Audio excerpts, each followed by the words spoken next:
এখনো আসতে চায়, কথা বলতে চায়, আমি তাদের সাথে কথা বলতে চাই, তাদের কথা শুনতে চাই, তাদের দাবি কি কি বাকি আছে আমি এটা শুনতে চাই, এবং যেটা আমাদের সাধ্যমতো সেটা আমি পূরণ করতে চাই।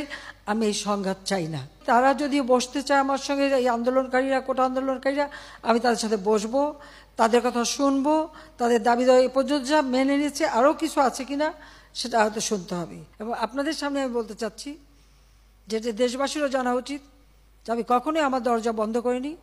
গণভবনের দরজা খোলা।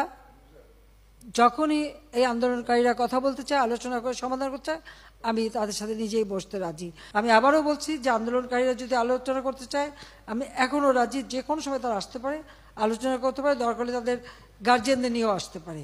সার্বজনীন পেনশন স্কিম, এটা কিন্তু 2008-এর নির্বাচনী স্তরে আমাদের ছিল যে আমরা এটা করব। আমরা বহু সময় নিয়ে এটা অনেক চিন্তাভাবনা করে সার্বজনীন পেনশন স্কিমটা আমরা চালু করেছি, এবং সেখানে কিন্তু বিভিন্ন শ্রেণীর মানুষের জন্য বিভিন্নভাবে সুবিধা আমরা দিয়েছি। যে বিশ্ববিদ্যালয়, স্বায়ত্তশাসিত প্রতিষ্ঠান এবং প্রজাতন্ত্রের সকল বেতনভোগী কর্মচারীদের ক্ষেত্রে সার্বজনীন পেনশন ব্যবস্থায় অংশগ্রহণের বাধ্যবাধকতা বাতিল করে দিয়েছি, একবারে বাতিল করে দিয়েছি। বিচার বিভাগে যে তদন্ত কমিটি করেছিলাম, আমি কিন্তু কারো দাবির অপেক্ষা রাখিনি।